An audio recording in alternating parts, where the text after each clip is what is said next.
कि आज के टाइम में, न्यू एज टाइम में, अब हमको उन चीज़ों से निकलना है, ये प्याज लहसुन और नॉनवेज और दूध और इन सब से। अभी जो कंटेमिनेशन है वो केमिकल्स का है, जो उसकी पॉइजनिंग हो रही है, वो बॉडी माइंड के लिए ज़्यादा डेंजरस है, जो आप बात कह रही हैं। तो उस पर हमको ध्यान देना है। अब मिल्क की अगर बात उठाएं तो मिल्क कितना आर्टिफिशियल और केमिकल कंटेमिनेशन का मिल्क आ रहा है। तो बात ये हो कि मिल्क पीना ठीक है कि नहीं पीना है, उससे ज़रूरी तो है कि शुद्ध मिल्क तो किसी को मिल जाए, यानी कि बच्चों को भी पीने को मिल रहा है तो उनको शुद्ध तो मिल जाए कम से कम। पीना चाहिए कि नहीं पीना चाहिए वो तो एक अलग बात हो गई। सब्जियां खानी चाहिए, फल खाने चाहिए कि नहीं खाने चाहिए, लेकिन वो केमिकल फ्री, यानी कि जो पॉइजन हम अपनी कल्चर में इंड्यूस कर रहे हैं। और जो चीज़ है जो आपने कहा समाधि ने, वो एक सोचने वाली बात है कि हमको एक ऐसी सोसाइटी और एक ऐसा मार्केटिंग का नेटवर्क भी बनाना पड़ेगा जो थोड़ा टॉलरेंट होना चाहिए। मुझे लगता है कि वो टॉलरेंट नेटवर्क होना चाहिए। अभी कंज्यूमरिज्म इतना ज़्यादा हावी है, जैसे कि रिप्लेसमेंट की बात कही, नहीं हमको पैसे पे हर चीज़ चाहिए, हमको इतना पैसा तो हमको ये चीज़ चाहिए। यानी कोई अगर अपना एफ़र्ट कर रहा है, मेहनत कर रहा है, तो कभी कुछ नुकसान हम भी उठा सकते हैं, कभी कुछ नुकसान दूसरा भी उठा सकता है। ये एक ह्यूमन ग्राउंड हो सकती है, तो लोग अच्छी चीज़ें करने के लिए आगे भी जाएंगे।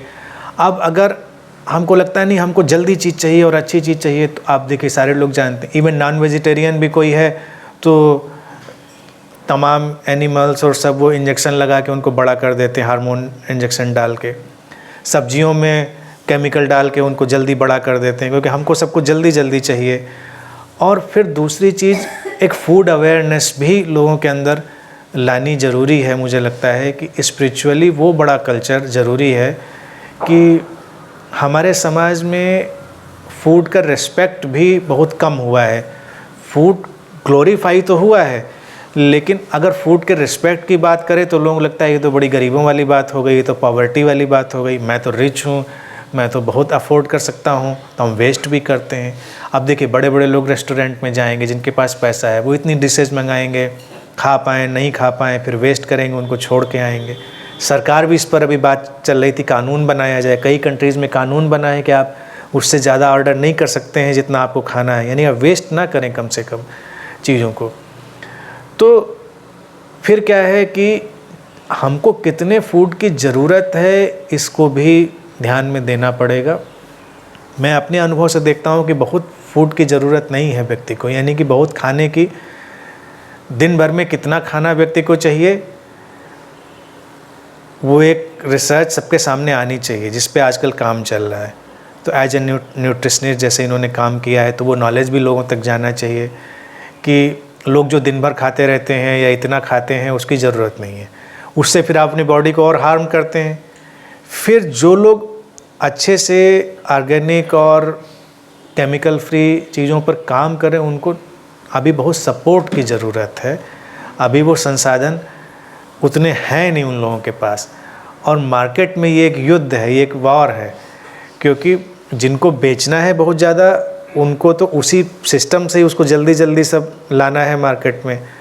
लेकिन सबसे अजीब बात क्या है कि जो उसको ख़राब कर रहे हैं उनको वही चाहिए, उनको वो केमिकल फ्री ही चाहिए। उनको लगता है हम अफोर्ड कर सकते हैं, उनके प्राइसेज भी इसीलिए आगे जाते हैं, सब चीज़ें बढ़ती हैं। तो एक अच्छा काम है, कम्युनिटी फीलिंग की तरह से ही वो आगे बढ़ेगा, और अवेयरनेस लोगों को फूड की बढ़ानी चाहिए।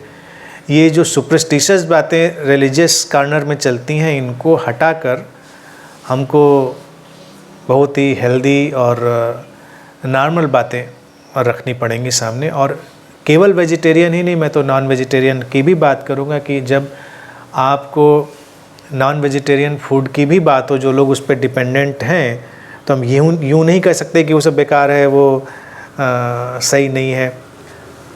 ये है कि वो भी फिर उनको हेल्दी नॉर्म्स पे मिले, जो हेल्दी नॉर्म्स हैं उस पे वो चीज़ भी आए। तो ये सब सोचा जा सकता है।